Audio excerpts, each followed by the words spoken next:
We have programmed the game Battleship. This is a turn-based game where you take turns shooting at the opponent, and if you hit the other player, you get your turn again, and you will lose your turn when you miss.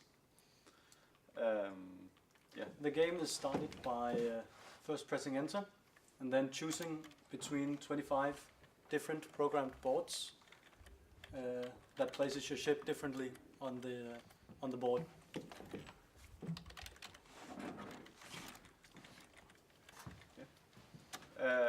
Once you have selected a board, you go into a waiting state, and when the other player is ready, the game starts, and it's random who starts. In this case, it's me that starts, and I take a shot. It's a miss. Then the turn transitions to the other player, and by using the keyboard you input where you want to shoot. And if you hit someone, you get a nice satisfying boom. And the turn. And the turn returns to you, so you can start firing away. Yeah, and when you're done, you get to see the shots that you have taken on the opponent, and where the remainder ships are. Yeah, and then it's just cycling, and you can start a new game. So can you have some more of these failed shots so that we can see how they look on the screen? Oh.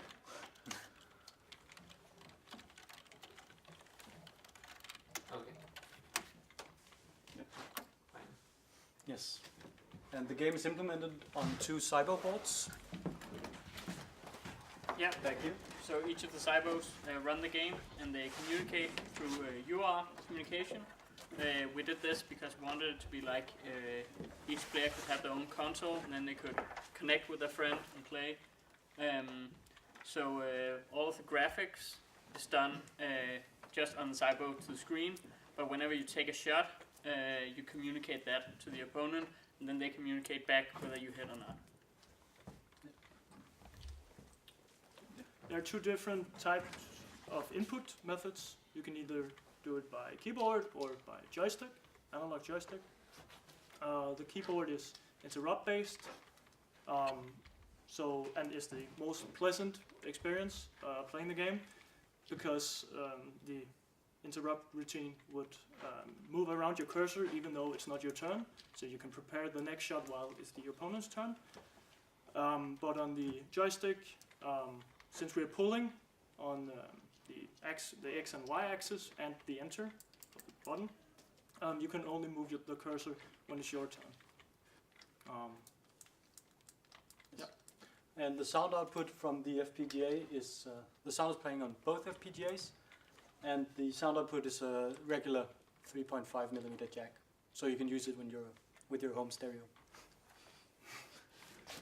Or headphones if you are playing. Or headphones if you're playing where you cannot play loud sounds. Yeah, that's true. Yeah, right. I'll speak a bit about the implementation then.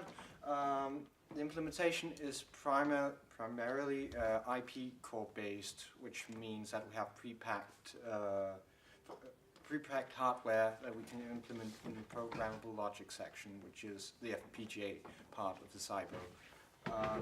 And a lot of work has been done to get this to, because the functionality should work out of the box. However, the difficult part is usually connecting it to the right places and making sure that things such as interrupts work, and that the IP cores get the right signals, such as for the audio path, we need some certain protocols to communicate with the chips that handle audio, and we have to make sure that these communicate correctly and that all wires are connected correctly, and that's a bigger challenge than it sounds.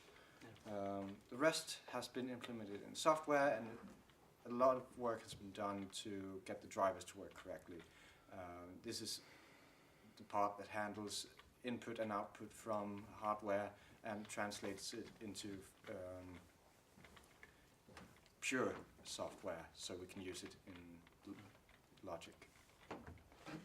The game, the way that the game is communicating is a homemade protocol where there's a master and a slave, and the master decides everything that's going on in the game, and then the slave just follows. And the only thing that the slave does is sending back the shots that it is receiving. And even though it's master-slave based, you won't get that feeling when you're playing the game, because the start is set to random and you can't really cheat the game in any way. And the game is programmed onto the SD card, so it just boots up from the SD. And all the images and sound also on the SD card. And the code running on the slave and master is the same, but when you reset it, you can set up the switches, that this one is the slave and this one is the master, or the other way around. And you can also toggle between the joystick or the keyboard, but only on the slave. Okay, so if you look at your project now, at the end, what are you most proud of? Getting it all to work together, not overlapping in hardware. We had some problems with that. We had to remove a timer from some places and to implement it with the sound, and having all the individual parts working, and then putting it all together and making that work as well has been quite an experience, I think. And I think we'll agree on that. So what was the most difficult thing you had to do? The sound took a while, I think. Sound has been maybe. quite harsh. Yes, but in some ways it wasn't that difficult. It was just that we had some issues with some things that had been misunderstood and some things that we hadn't thought about as Shuffling up much. sampling rates, Yeah. bit depth, things that aren't in sync correctly, setting up timers once again. Yeah, Yeah. yeah, that was tough.